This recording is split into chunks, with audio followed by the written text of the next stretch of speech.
कविता सुनाने से पहले मेरे दो निवेदन हैं। मैंने भगवान राम नहीं देखे, हमारे देवता हैं। मैंने भगवान कृष्ण भी नहीं देखे, हमारे देवता हैं। लेकिन मैंने अपने वो रक्षक देवता देखे हैं जो वर्दी पहनकर सीमा पर खड़े हैं और देश की रक्षा कर रहे हैं। ये हमारे रक्षक देवता हैं। मैं पुलिस के सिपाही और फौज की वर्दी को सल्यूट करता हूं, सलाम करता हूं, और उनसे बड़ा देश का भक्त किसी को भी नहीं मानता। देश के असली देशभक्त वो है। छोटी सी कविता है, सुनिए। मैं केशव का 5 जन्म भी गहन मौन में खोया हूं। ताली बजाना मत बजाना, दिल से सुन लो। मैंने एक ही कविता लिखी है जिसके लिए मैं कह सकता हूं मेरी अच्छी कविता है। बाकी कवि सम्मेलन है, कविता यही है जो मैं सुना रहा हूं। कविता कवि सम्मेलन से बड़ी चीज़ है, लेकिन इस देश में कवि सम्मेलन की मांग ज़्यादा है तो कवि सम्मेलन ज़्यादा होते हैं।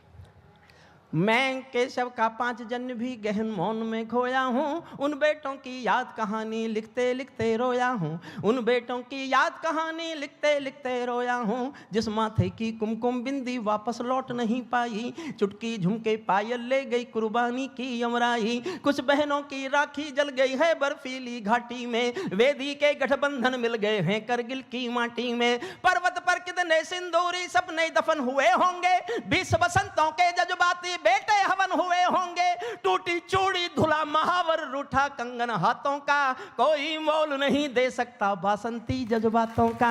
कोई मोल नहीं दे सकता कोई मोल नहीं दे सकता बासंती जज्बातों का। जो पहले पहले चुंबन के बाद लाम पर चला गया। एक पल जीना मेरे साथ कर्नल साहब आपको सौंपता हूं, समर्पित करता हूं। जो पहले पहले चुंबन के बाद लाम पर चला गया, नई दुल्हन की से छोड़कर युद्ध काम पर चला गया। उनको भी मीठी नींदों की करवट याद रही होगी, खुशबू में डूबी यादों की सलवट याद रही होगी। खुशबू में डूबी यादों की सलवट याद। और मैं आज तक के इस महापर्व में अपने जीवन की सबसे अच्छी पंक्ति पढ़ता हूं। इस चैनल की इस महानता, चैनल की इस उदारता और चैनल के सामाजिक सरोकार के उद्देश्यों को समर्पित करता हूं। मेरे जीवन की मेरी सबसे अच्छी 2 पंक्तियां हैं, आपका प्यार मांगता हूं, सुनना। उनको भी मीठी नींदों की करवट याद रही होगी, खुशबू में डूबी यादों की सलवट याद रही होगी। उन आंखों की 2 बूंदों से 7 सागर हारे हैं। उन आंखों की 2 बूंदों से 7 सागर हारे हैं। जब मेहंदी वाले हाथों ने मंगलसूत्र उतारे हैं। जब मेहंदी वाले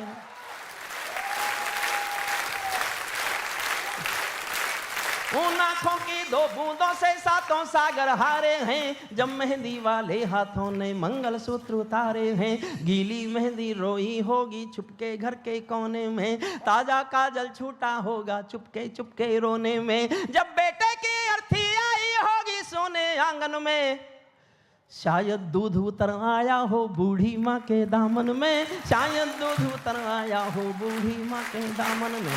वो विधवा पूरी दुनिया का बोझा सर ले सकती है। संसार के किसी भी मजहब में स्त्री अर्थी को कंधा नहीं देती। लेकिन भरतपुर के पास एक गांव है अजान, राजस्थान में।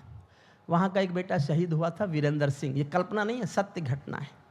जब सेना पार्थिव शरीर लेके आई तो उसकी पत्नी ने शादी के दिन वाले कपड़े पहनकर शमशान घाट तक अपने पति की अर्थी को कंधा दिया। ये दुनिया की पहली घटना थी जब किसी औरत ने अर्थी को कंधा दिया हो। उसके बाद बहुत घटनाएं घटी, लेकिन जो घटना दुनिया में पहली बार घटे उस पर कोई क्या लिखेगा? वो तो स्वयं एक महाकाव्य है। मैंने एक पंक्ति लिखी है जो आपका लाड मांगती है, सुनिएगा। उनको भी मीठी नींदों की करवट याद रही होगी, खुशबू में डूबी यादों की सलवट याद रही होगी। उन आंखों की 2 बूंदों से 7 सागर हारे हैं। जब मेहंदी वाले हाथों ने मंगलसूत्र उतारे हैं। गीली मेहंदी रोई होगी छुपके घर के कोने में, ताजा काजल छूटा होगा चुपके चुपके रोने में। जब बेटे की अर्थी आई होगी सोने आंगन में, शायद दूध उतर आया हो बूढ़ी माँ के दामन में। वो विधवा पूरी दुनिया का बोझा सर ले सकती है। वो विधवा पूरी दुनिया का बोझा सर ले सकती है। जो अपने पति की अर्थी को भी कंधा दे सकती है, जो अपने पति की अर्थी को भी कंधा दे सकती है, जो अपने पति की अर्थी को भी कंधा दे सकती है। मैं ऐसी हर देवी के चरणों में शीश झुकाता हूँ, इसीलिए मैं कविता को हथियार बनाकर गाता हूँ, इसीलिए मैं कविता को हथियार बना। जिन पेड़ों में पर्वत काटे हैं अपने नाखूनों से, 1 मिनट और मांगता हूं बस। कल्पना करो कैसे लड़े होंगे। ये देश है उन वीर जवानों का। जिन बेटों ने पर्वत काटे हैं अपने नाखूनों से, उनकी कोई मांग नहीं है दिल्ली के कानूनों से, उनकी कोई मांग। आदरणीय हमारे बड़े लोग सामने बैठे हैं, एक अनुरोध और करता हूं। मैं 40 साल एक यूनिवर्सिटी में प्रोफेसर रहा हूं। कहने के लिए जनता से मेरे पास केवल 2 निवेदन हैं। आपके आसपास कोई ना कोई ऐसा परिवार होगा जो करगिल में, पुलवामा में, उरी में, 71 के युद्ध में शहीद हो गया होगा।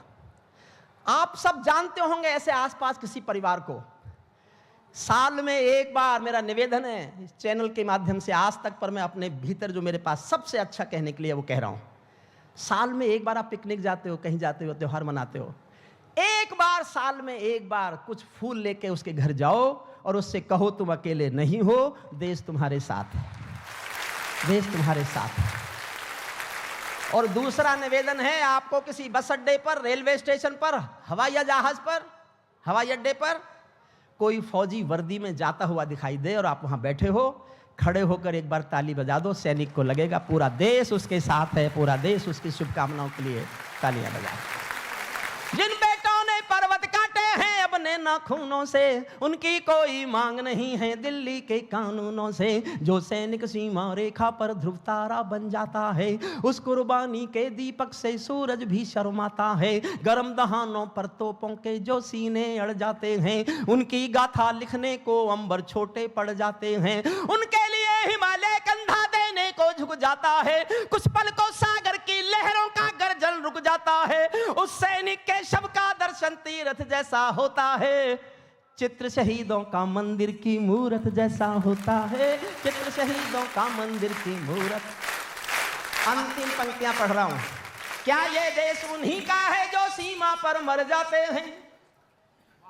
क्या ये देश उन्हीं का है जो सीमा पर मर जाते हैं, अपना लहू बहाकर टीका सरहद पर कर जाते हैं। कोई युद्ध वतन की खातिर सबको लड़ना पड़ता है, संकट की घड़ियों में सबको सैनिक बनना पड़ता है। जो भी कौम वतन की खातिर मरने को तैयार नहीं, उसकी संतति को आजादी जीने का अधिकार नहीं, उसकी संतति को आजादी जीने का अधिकार। और समाप्त करता हूं